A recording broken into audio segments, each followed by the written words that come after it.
આજે રાજકોટ શહેર કોંગ્રેસ અને પ્રદેશ કોંગ્રેસના અમારા આગેવાનો સાથે બધાએ એકત્રિત થઈ અને આજે કલેક્ટરશ્રીને એક આવેદનપત્ર આપવામાં આવ્યું છે. ગુજરાતની અંદર અને ભારત દેશની અંદર ગુજરાતના આપણા મુખ્યમંત્રીને અત્યારે હાલના વડાપ્રધાન જ્યારે રાજકોટ આવી રહ્યા હોય અને જે યુનિવર્સિટીની અંદર મારવાડી યુનિવર્સિટીની અંદર કાર્યક્રમ થવા જઈ રહ્યો હોય અને એ કાર્યક્રમમાં જ્યારે વડાપ્રધાન શ્રી પધારતા હોય ત્યારે અમારા નજર સામે બે વાતો આવેલી છે અને ચોથી જાગીર પણ જાણે છે કે મારવાડી યુનિવર્સિટીની અંદર ગાંજાનું વાવેતર પકડાણું હતું જે તે સમયે. એ ઉપરાંત 2011ની સાલમાં કે જે એના ઓનર છે મેઇન કેતનભાઈ મારવાડી 2011ના રોજ બોમ્બે એરપોર્ટ ઉપર જે આઉટ ઓફ કન્ટ્રીથી આવતા હોય અને જે ટેક્સ જે દેવાનો હોય ડ્યુટી ફ્રીની જે વસ્તુઓ હોય એ વધારે લઈ આવતા પકડાણા હતા અને એનો ત્યાં જે તે સમયે કેસ પણ નોંધાયેલો હતો અને એને દંડ પણ ભરેલો હતો.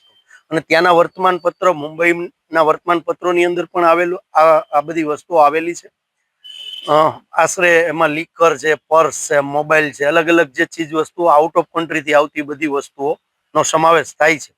આજે અમે કલેક્ટરશ્રીને એ જેટલી વસ્તુઓ જ્યાં નોંધાણી હતી મુંબઈ એરપોર્ટ ઉપર એ પણ અમે એમને એક નકલ આપી છે અને એક અમારું આવેદનપત્ર પણ આપ્યું છે કે ભારત દેશના વડાપ્રધાન છે, કોઈ પાર્ટીના વડાપ્રધાન નથી, તો વડાપ્રધાનની ગરિમા જળવાવી જોઈએ, આવી જગ્યાએ ન આવવું જોઈએ જેથી કરીને આપણા દેશના વડાપ્રધાનની ગરિમા જળવાય. આ વાત છે એ પીએમઓ લગીન કલેક્ટરશ્રીને અમે આપ્યું છે. કલેક્ટરશ્રીને કે પીએમઓ સુધી આ વાત અમને પહોંચાડો.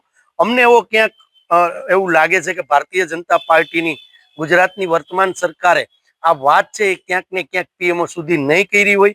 જો કરી હોય તો જ્યાં ગાંજાનું વાવેતર, શિક્ષણની જગ્યાએ જ્યાં નશો પીરસવામાં આવતો હોય અને એનો માલિક ખુદ જ ચોર હોય, જો એવી જગ્યાએ યશસ્વી વડાપ્રધાન આવતા હોય તો દેશના વડાપ્રધાનની ગરિમાને પણ ખતરો છે. આ વાત લઈને આજે અમે કલેક્ટર પાસે આવ્યા.